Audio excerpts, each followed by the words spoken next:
You can't spell dominate without Nate. Avs win over the Dallas Stars 5-2. Colorado has won the Stanley Cup.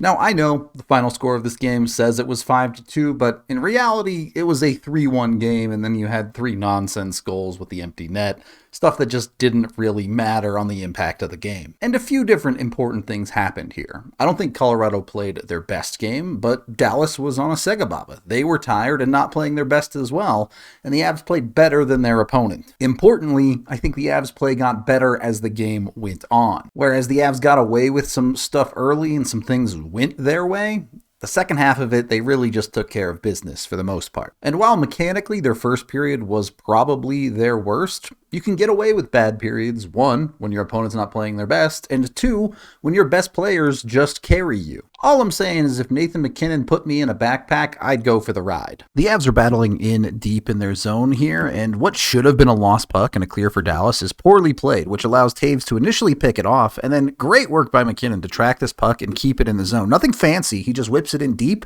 but that easily goes out of the zone in most cases. So MacKinnon keeping it in at all is a win, and then the Avs top line just continues to outbattle Dallas. Erod gets a stick in, Mikko comes in, uses the body to separate the man from the puck, and all of a sudden the Avs have a possession that they never should have had. MacKinnon given the entire side of the ice if Mikko can just get that through, and wouldn't you know it, Mikko's a pretty good passer. So MacKinnon gets to absolutely bomb one from the slot. Yeah, you're not stopping that. These guys are why no one should scare the Avs in the playoffs. They have this talent that outside of Edmonton, just nobody else in the West has. Don't get me wrong, Dallas has some dope players. I think Jason Robertson is awesome, but he's not Nathan MacKinnon. And that's the magic of hockey. Most nights, it's the teams capitalizing on their chances that's going to win. A period that you don't love but come out 1 goal ahead, that's a more than fine period. The second period, at least at 5-on-5, the Avs play much more solid, sound hockey. They kind of just handle Dallas. They only give up 7 shots to Dallas in the period. And when the Avs are outworking teams, they get depth goals. Dallas is coming through the neutral zone with the puck here, and it just takes a funny bounce and just gets away from them a little bit, which allows the Avs just enough room. They can just skate you into the ground.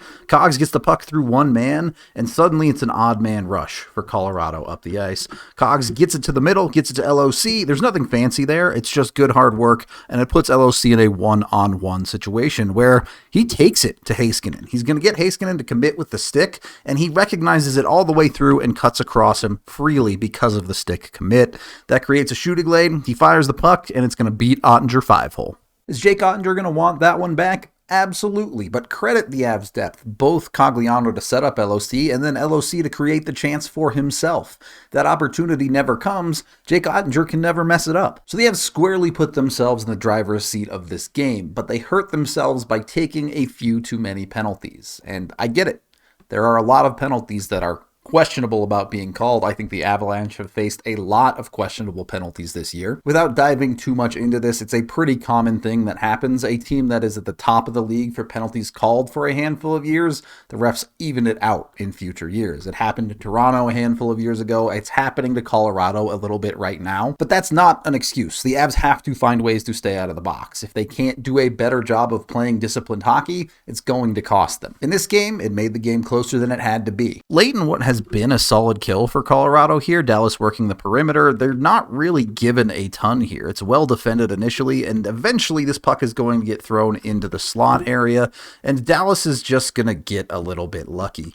As the positioning is not great for Taves here, it's still defended well enough, and this puck slips off of the stick and just kind of bounces free. Unfortunately, the bounce is about as bad as it possibly could be for Colorado as it comes right out to Tyler Seguin on the back door. That one's tough.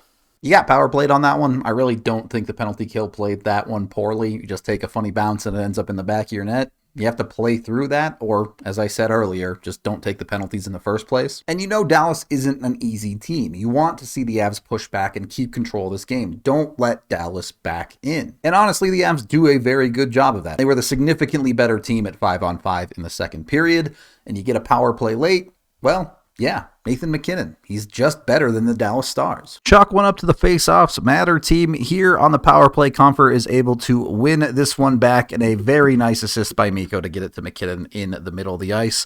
MacKinnon's going to let this wrister go, and you know what? When you're Nathan MacKinnon, you deserve a bounce. It hits the stick there. We can back it up a little bit here. See the full shot, but it hits the stick and then redirects not only off of the initial stick, as you're going to see this shot, but it kicks down off of the ice and then up over Ottinger's pad. Sometimes you take those.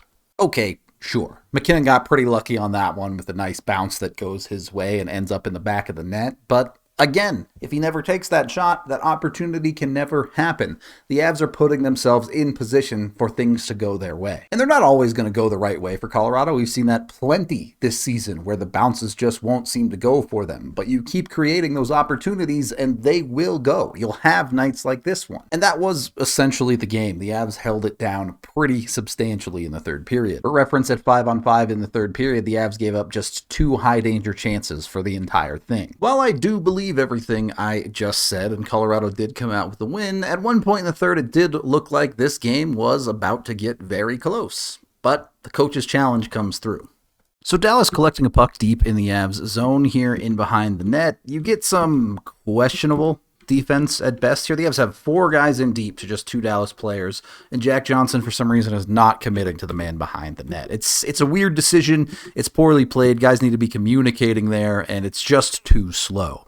From there, the play comes out. An initial wraparound attempt is stopped, but the rebound is going to come out on this backside, and this is where things get interesting. LOC is coming in. You also have a Dallas player coming in, and it's pretty clear. LOC gets checked into Georgiev here, and with the puck still bouncing around, Georgiev now has no reasonable way to play the puck, or at least attempt to make a save on the coming shot. Because of that, they challenge goalie interference, and Jared Bednar looks like a genius because he gets it right, and the goal is taken off the board. Dallas just unable to get themselves back in the game. And more importantly, while the game was still relevant, the Avs do stay out of the penalty box. What they had struggled with earlier in the game, they locked it down and made sure they could close this game out, playing smart hockey.